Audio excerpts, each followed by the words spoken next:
A paz do Senhor, queridos irmãos.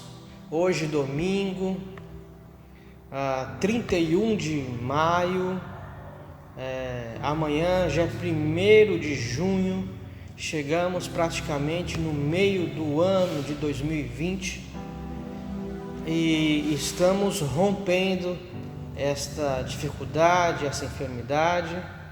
Estamos para já começar a normalizar a situação. Eu tenho uma palavra ao seu coração, eu vou ler o texto bíblico, mas antes eu preciso dar uma palavra de ordem, né? Na quinta-feira eu recebi uma minuta do decreto. Minuta seria ele resumido, decreto resumido, falando sobre a reabertura de comércio, de igreja e afins. Nesta minuta falava que a igreja, entre outros estabelecimentos, a igreja poderia voltar com 30% de sua capacidade, né? Já ontem eu recebi outra minuta falando que a igreja pode voltar com 20% da sua capacidade. Então, se o bombeiro foi na igreja e falou que a igreja cabe 100 pessoas, então 30% seria 33 pessoas, ok? Por culto, por reunião. 20% seria 20 pessoas. Se uma igreja cabe 50 pessoas autorizadas pelo bombeiro, lembrando que o bombeiro é aquele alvará do ABCB, 50 pessoas, 20% seria 10 pessoas, né? E 15% seria algo em torno de 16, 17 pessoas. Então estamos aí no aguardo. Então amanhã sai definitivamente. Estão ligando, mandando mensagem, saber se vai ter culto, se já teria culto hoje, né? Nós estamos, irmãos, sendo obedientes às leis do decreto municipal, ok? Estamos sendo obedientes aqui, agindo da melhor forma possível. Então estamos aí no aguardo, se o que vai prevalecer, se nada vai mudar. Então isso vai aparecer amanhã, segundo aquilo que nós temos conhecimento. Vai ser avisado amanhã, tá? Então estamos no aguardo. Na quarta-feira que eu vou dar a palavra definitiva de como vai funcionar, tá? A princípio, a minha ideia 30%, eu já deixei a igreja já preparada para 30% aqui a sede. Eu já coloquei as cadeiras empilhadas e deixei só 33 lugares na nave da igreja, porque eu recebi a minuta de 30%. Então já deixei assim. Então a ideia seria um culto nas quartas-feiras, 30%, 33 pessoas, e no domingo um culto de manhã das 10 às 11 e outro culto à noite das 7 às 8, né? Lembrando que existem algumas regras na lei, na minuta que saiu, que seria essa quantidade de 20% ou de 30%, que seria a cada término de reunião higienizar as cadeiras e o piso. Então nós estamos preparados para isso, né? A igreja sede, e essa é a minha palavra também para as nossas congregações, também vamos nos preparar para isso, ok? Por isso fazer um culto de manhã e um culto à noite, porque fazendo no domingo de manhã e domingo à noite, 30% mais 30%, quem vem de manhã não vem à noite, seria 60% da igreja, né? Lembrando que está proibido quem tem acima de 60 anos ou doenças pré-existentes que seriam suscetíveis ao Covid, né? A piorar sendo contaminado pelo Covid, gestantes, né? Estão proibidos de vir. Mas não se pode proibir de vir na igreja. Ok. Neste mesmo decreto, as pessoas só leem a parte que interessa. Está dizendo que vai ser afixado o nome do líder religioso responsável. Então, se chega a fiscalização e é o que diz lá o que reza lá a minuta do decreto. E tem lá pessoas acima de 60 anos ou gestante. O líder religioso vai ser responsabilizado. Então, na sede, eu sou o pastor presidente do Brasil para Cristo em Caraguatatuba, mas também sou o pastor responsável pela igreja sede. Nas congregações existe um obreiro responsável por cada congregação. Então, você, líder responsável, dirigente do Perequê, dirigente do Casa Branca, dirigente do Getuba, dirigente do Massaguaçu, será o responsável pela igreja no momento do culto, da reunião. Ok? Então não é abrir por abrir. Vamos abrir da forma correta. Por quê? Porque eu não quero ver ninguém cobrando da gente algo que nós devemos ou porque nós fizemos algo errado.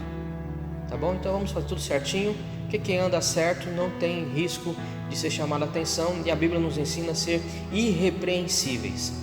Irrepreensível é você andar de forma correta, para que ninguém aponte um erro seu ou o dedo na sua cara. Ok? Então vou dar a diretiva para nós na quarta-feira. Na quarta-feira eu vou dar a diretiva para nós, para a nossa igreja Campo Caraguatatuba. Na quarta-feira eu dou a diretiva. Então assista a palavra que nós vamos enviar na quarta-feira. Na sexta-feira encontrei um irmão de uma congregação nossa, ele me questionando quando vai abrir a igreja, porque eu falei: amados, nós temos passado todos as informações pelo vídeo, que é a forma que nós conseguimos alcançar ao mesmo tempo tanto as pessoas da sede quanto das congregações.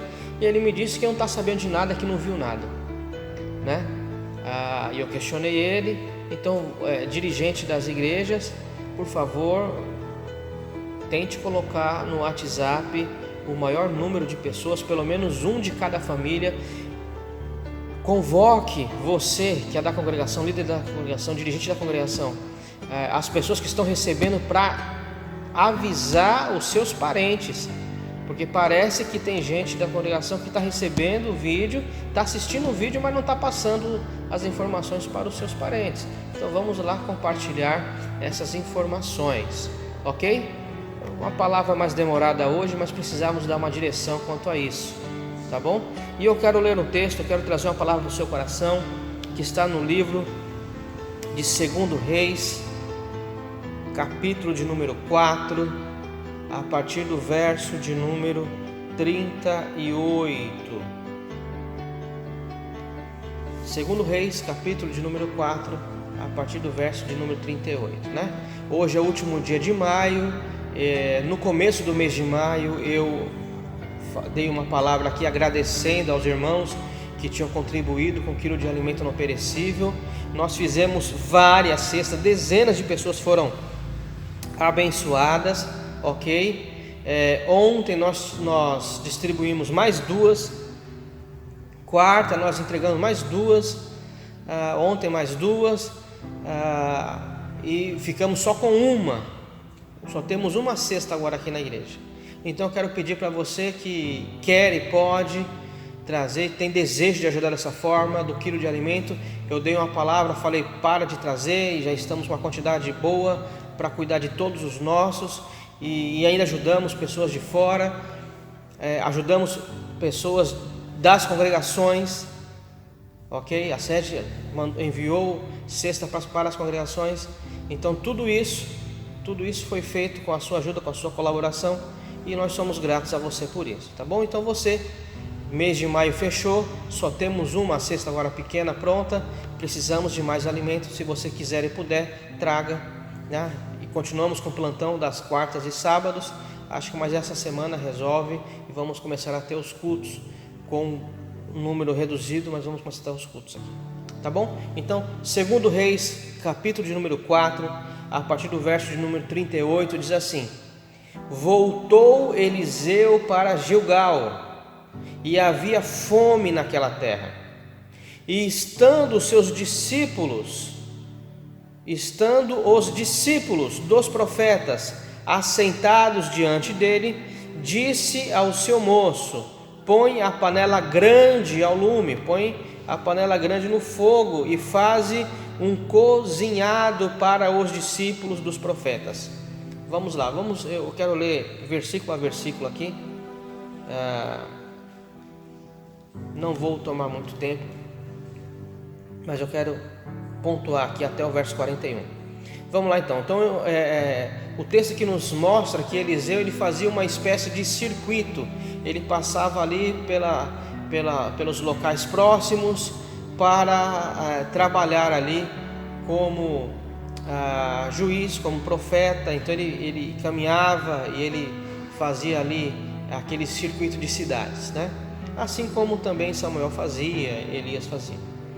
Diz então, quando ele volta para Gilgal, havia uma fome naquela terra. É sabido que período de estiagem causa escassez de alimento, e ali estava passando por um momento de fome. E sabemos que quando a fome, a exigência do alimento diminui, né? Nós sabemos que vários pratos da cozinha europeia foram desenvolvidos e descobertos durante tempos de fome, né? Tempos de fome. Então havia ali uma grande fome, os discípulos estavam ali, era uma escola teológica. Para quem fala que a letra mata, que esse negócio de estudar a Bíblia, isso é coisa para indouto, irmão, tá? Então a escola teológica já tinha há muito tempo. Elias tinha, Eliseu tinha, e assim foi passando. A escola ali, estando ali o discípulo dos profetas assentado diante dele, disse ao seu moço, tinha alguém que ajudava, um auxiliar dele: coloca a panela para ferver e faz um cozinhado para os discípulos.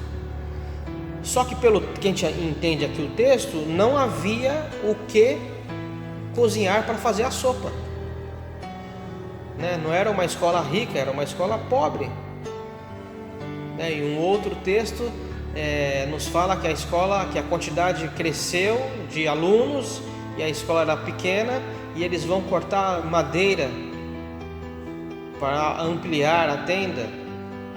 Até pegam um machado emprestado, porque não tinham nem sequer uma ferramenta lá, ok?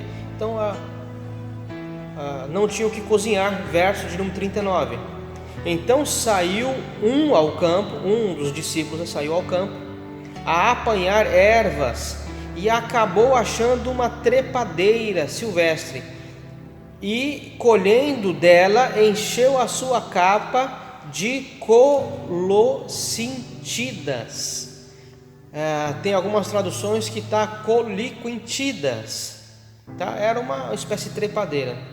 E voltou e cortou em pedaços e pondo na panela, visto que não as conheciam. Então ele saiu, não tinha o que cozinhar, saiu no campo e pegou ali algo o que cozinhar para fazer a sopa. E na sua procura achou algo bonito, achou que algo era interessante, que era palatável, que poderia ser comido, e faz ali uma sopa ali. Mas ele não conhecia, e na verdade aquilo não era uma erva boa, era algo ruim. Era algo ruim. Verso 40. Depois deram de comer aos homens. Enquanto comiam do cozinhado, exclamaram: morte na panela, ó homem de Deus! E não puderam comer. Vamos dar uma paradinha aqui. Um dos discípulos sai para colher, pega algo bonito ali que ele achou que poderia ser cozido, faz ali o cozido.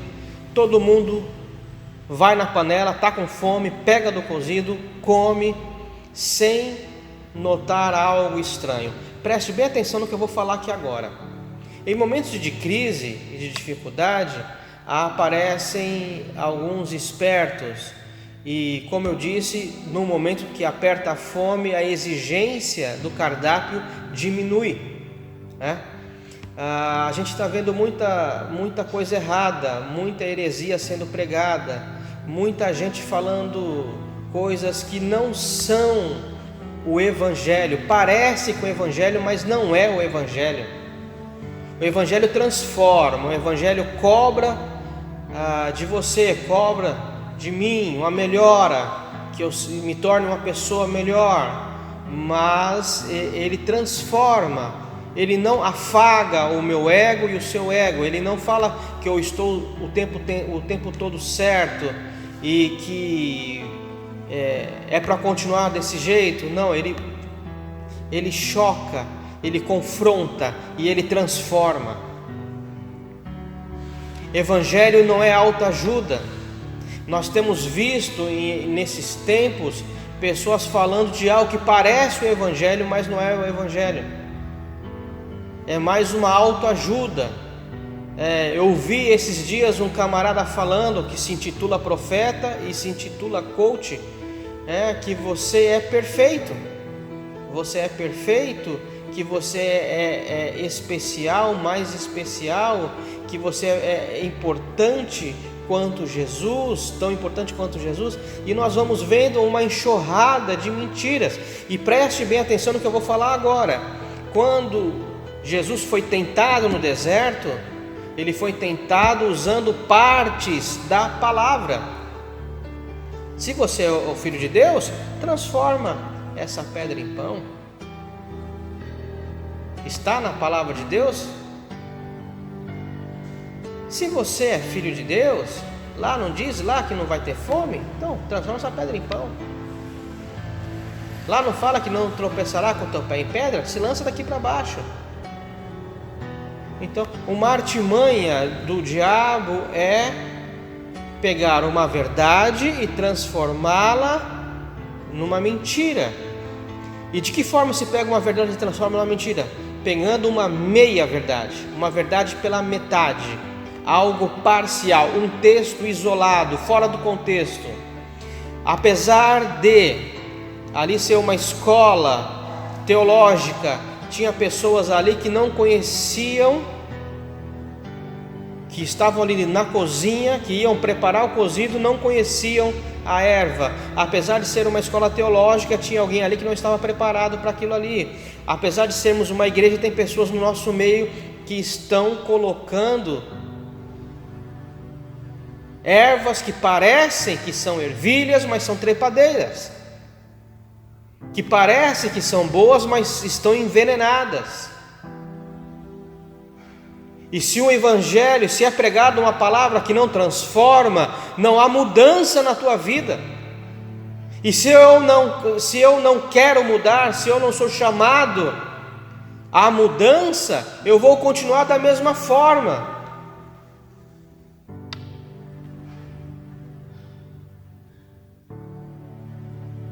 Entenda, meu querido, que precisamos estar atentos. Aquele rapaz que foi ali colher ali ervas, ele achou que era bom, mas não era. E trouxe e colocou no meio daquele povo algo que não era bom. Ele achava que era bom. Inclusive ele também deve ter comido, porque diz que todos os homens comeram.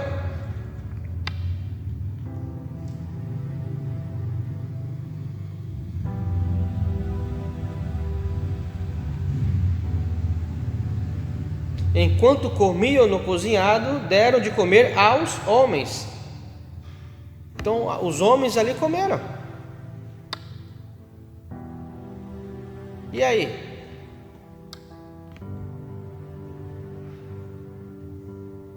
E aí, depois que a situação está perdida, que estão praticamente todos envenenados, todos ou praticamente todos, nós não sabemos aí se alguém conseguiu não comer a tempo, alguém passou mal e alguém não tinha comido. A impressão que dá é que todos comeram. Depois que está tudo bagunçado, todo mundo envenenado, vão clamar ao homem de Deus e falar: "Há morte na panela". E é assim que acontece. Depois que está a bagunça feita, querem que o pastor resolva. Empresta dinheiro para o irmão e quer que o pastor resolva. Empresta o nome para o outro irmão e quer que o pastor resolva. Faz negócio de carro, de moto e quer que o pastor resolva. Quando foi fazer o negócio, perguntou para o pastor, pediu aconselhamento para o pastor. Quer namorar o rapaz que não é crente. Quer namorar o rapaz que não é crente. Aí depois fica noiva da moça que não é crente. Casa. E o que acontece? Começa o sofrimento. E aí vem orar a Deus como se a culpa fosse de Deus. Há morte na panela. Há morte na panela. Nós precisamos prestar atenção naquilo que estamos vendo. Existe um adágio, um ditado popular, que a goiaba do vizinho sempre é mais bonita. Ou tem outro que diz que não tem bicho até abrir a goiaba. A gente tem que parar de achar que porque é bonito, porque parece, é bom. E aí? Todo mundo envenenado, o que acontece? Grita, homem de Deus, a morte na panela. E não puderam mais comer. Por quê? Porque na hora que está envenenado não aguenta. Aí a gente vê as pessoas saindo da igreja, são envenenadas por outras coisas e saem da igreja. E quer culpar a Deus, quer culpar a igreja, quer culpar a direção da igreja, quer culpar a liderança da igreja, mas foram envenenadas por comida que trouxeram de fora. Mas muito bem, verso de número 41. Porém ele disse, o homem de Deus, o Eliseu, o profeta Eliseu disse, porém ele disse, trazei farinha. Ele a deitou na panela, ele colocou na panela e disse, tira de comer para o povo, pega agora e dá para o povo. E já não havia mal nenhum na panela. Eles pedem um socorro ao profeta, o profeta pega a farinha, acrescenta na panela e dá de novo ao povo. A diferença não era a farinha, qualquer um poderia colocar a farinha. Foi a mão do homem de Deus, a intercessão do homem de Deus. A farinha representa alimento, pão, para ser tratado, para ser limpo do veneno, precisa ser acrescentado farinha, que é a palavra de Deus. A palavra de Deus consegue limpar, tirar o veneno da alma, do coração, do espírito. A palavra de Deus trata. João 8,32, e conhecereis a verdade vos libertará. João 10,10, o ladrão veio para matar, roubar e destruir. Continuação do versículo, mas eu vim para dar vida e vida com abundância. A palavra trata, a palavra restaura, a palavra tira o veneno. E depois que ele coloca a farinha, ele manda, tira e dá para comer ao povo, não só aqueles que estão ali. Qualquer um poderia comer, por quê? Porque o evangelho é simples. Ele não é fácil, mas é simples. Não tem que ficar inventando a roda. Ele não é fácil, por quê? Porque viver de forma correta não é fácil. Mas é simples, irmão. É simples. Para terminar, para concluir, por favor, Mateus 11,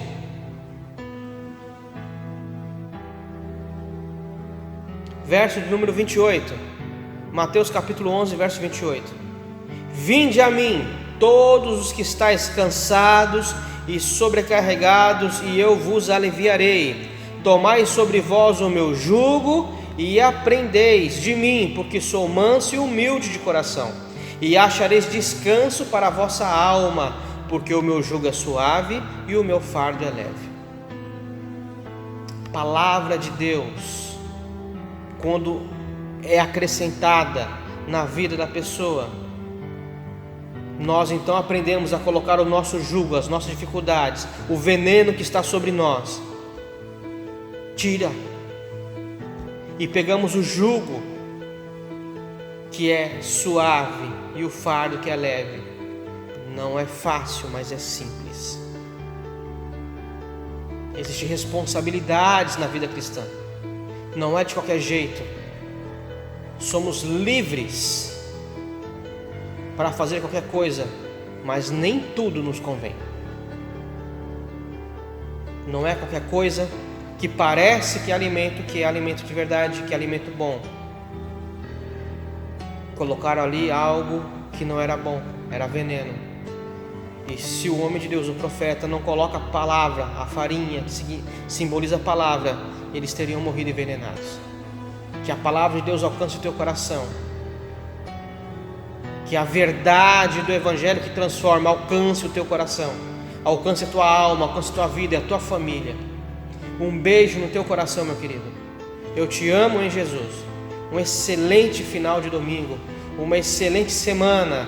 Que Deus nos dê novidades esta semana e que nós possamos então, de forma correta e ordeira, voltar com cultos e reuniões. Amém? Que Deus te abençoe. Um forte abraço, um beijo de toda a família pastoral. Deus abençoe e até mais. Tchau.